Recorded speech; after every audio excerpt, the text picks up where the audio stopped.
Untuk informasi lebih lengkap dan berita terkait, jangan lupa untuk klik link di deskripsi. Dan jangan lupa juga untuk unduh aplikasi CNBC Indonesia di Google Play Store dan App Store. Dan yang terakhir, jangan lupa untuk subscribe ya.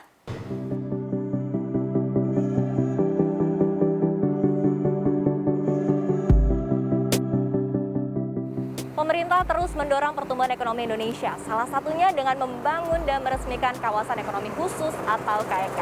Selain bertujuan untuk menarik investasi asing, KEK juga memiliki fungsi untuk pemerataan pembangunan, meningkatkan hilirisasi di dalam negeri, penyerapan tenaga kerja, hingga meningkatkan daya saing bangsa.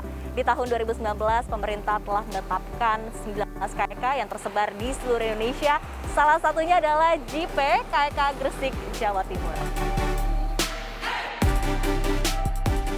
Java Integrated Industrial and Ports Estate atau JIPE resmi disahkan sebagai kawasan ekonomi khusus atau KEK baru dengan tema teknologi dan manufaktur melalui peraturan pemerintah atau PP nomor 71 tahun 2021 per 28 Juni lalu. PP ini pun akhirnya diserahkan oleh Menko Perekonomian Erlangga Hartarto pada Selasa 12 Oktober 2021. Status KEK ini di Jawa ada di Gresik, di Kendal, kemudian di kawasan Lido, dan tadi Bapak Presiden juga minta di kawasan Cilegon. Jadi ini untuk melengkapi program pembangunan kawasan ekonomi di utara Jawa. Sering kita sebut sebagai North Jawa Corridor. Dengan koridor North Jawa ini, dengan jalan tol yang sudah tembus, pemerintah mengklaim KEK JIPE Gresik merupakan bagian dari tonggak sejarah. Hal ini menyusul keberhasilan KEK JIPE Gresik dalam menggayat PT Freeport Indonesia untuk membangun smelter di kawasan ini. Teknologi smelter, pertama di Papua tuh belum ada smelter. Sekarang ini belum ada smelter apapun di Papua. Yang ada adalah pabrik pengolahan milik PT FI. Dan kalau yang di Gresik ini yang kita bangun, teknologinya Autotech dari Finlandia. Flash, Autotech flash istilahnya. Dan ini adalah teknologi, tadi Pak Menteri Menko, ini kalau teknologi Mercy lah kira-kira kalau di mobil. Dan itu memang yang kita pilih setelah melihat berbagai pesaing lainnya atau teknologi lainnya kita bandingkan, dan kita akhirnya memilih teknologi ini yang paling tepat untuk smelter dengan kapasitas 1,7 juta ton konsentrat yang merupakan smelter single line tembaga terbesar di dunia yang pernah dibangun atau ada di Gresik. Kita perlu berbangga soal itu. Groundbreaking pembangunan smelter PT Freeport Indonesia di KEK JIPE Gresik turut dihadiri oleh Presiden Joko Widodo. Presiden pun mengaku takjub karena smelter yang dibangun dengan desain single line ini akan mampu mengolah 1,7 juta ton konsentrat tembaga dan 600.000 ton logam tembaga setiap tahunnya. Kapasitas smelter tembaga ini pun menjadi yang terbesar di seluruh dunia. Tidak hanya itu, smelter di KEK JIPE Gresik ini juga akan memiliki fasilitas hilirisasi industri tambahan berupa pemurnian logam berharga atau precious metal refinery dengan biaya investasi senilai 200 juta dolar Amerika Serikat. Selain itu akan ada juga pemurnian emas yang ditargetkan setiap tahunnya mampu menghasilkan 35 ton emas dengan nilai transaksi diprediksi bisa mencapai 30 triliun rupiah. Dan PT Freeport sendiri menyebutkan bahwa sudah menimbangkan berbagai aspek sehingga memilih JIPE KEK Gresik sebagai lokasi investasi untuk pembangunan smelter karena sudah mempertimbangkan berbagai fasilitas, kemudian utilitas, konektivitas, dan tentunya sumber daya manusia. Seiring fenomena super cycle komoditi saat ini, pemerintah memprediksi penerimaan dari tembaga bisa mencapai 5,4 miliar dolar Amerika Serikat. Sementara potensi nilai emas ini bisa mencapai 1,8 miliar dolar Amerika Serikat.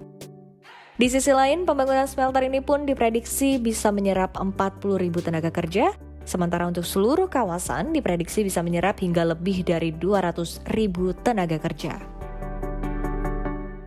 Tak puas sampai di sini, kawasan yang dikelola oleh anak usaha PT AKR Korporindo Tbk dan PT Pelindo 3, yaitu PT Berkah Kawasan Manyar Sejahtera ini pun akan terus berekspansi demi meningkatkan kualitas.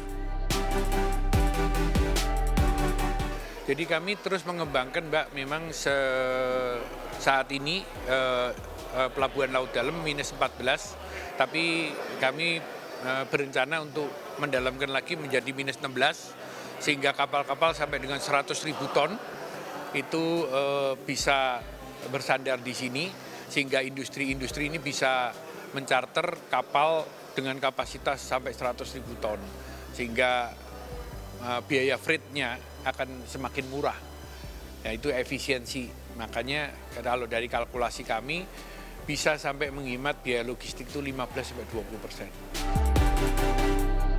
Bertemakan teknologi dan manufaktur, kawasan ini berfokus pada 5 klaster, yaitu metal, elektronik, kimia, energi, serta penunjang dan logistik. Saat ini KEK JP Gresik telah bekerja sama dengan 15 tenan, dan dengan ditetapkan sebagai KEK JP Gresik pun semakin laris manis di kalangan para investor. Setidaknya ada lebih dari 10 perusahaan yang sudah berminat dan diharapkan 5 diantaranya akan menandatangani kontrak kerjasama per akhir tahun 2021. Secara keseluruhan, kawasan ekonomi khusus ini memiliki luas sekitar 3.000 hektar. KEK JP Gresik terdiri dari 3 kawasan yang saling terintegrasi, yakni kawasan industri yang didukung utilitas yang kompetitif seluas 1.761 hektar, kawasan pelabuhan seluas 400 hektar, serta kawasan perumahan dan komersil seluas 800 hektar. Letak megaproyek kawasan industri di Timur Jawa ini pun terbilang strategis, ditopang dengan konektivitas superior seperti pelabuhan laut dalam, rel kereta api, dan jalan tol yang terhubung dengan tol Trans Jawa. Berbagai akses ini memberikan keuntungan biaya logistik yang kompetitif. Selain fasilitas yang lengkap dan lokasi yang strategis, status KEK juga terus memberikan banyak benefit bagi para investor. Apalagi pemerintah juga terus memberikan kemudahan baik dari fiskal maupun juga non-fiskal, dan bahkan pemerintah pun terus berjanji untuk semakin memberikan kemudahan dan kepastian berusaha di kawasan KEK. Dengan berbagai aspek yang didukung oleh sinergitas antara pihak swasta dan pemerintah sebagai pembuat regulasi, diharapkan kawasan ekonomi khusus atau KEK ini bisa semakin memberikan benefit atau keuntungan bagi perekonomian Indonesia, khususnya pasca terdampak pandemi COVID-19. CNBC Indonesia, Beyond Business.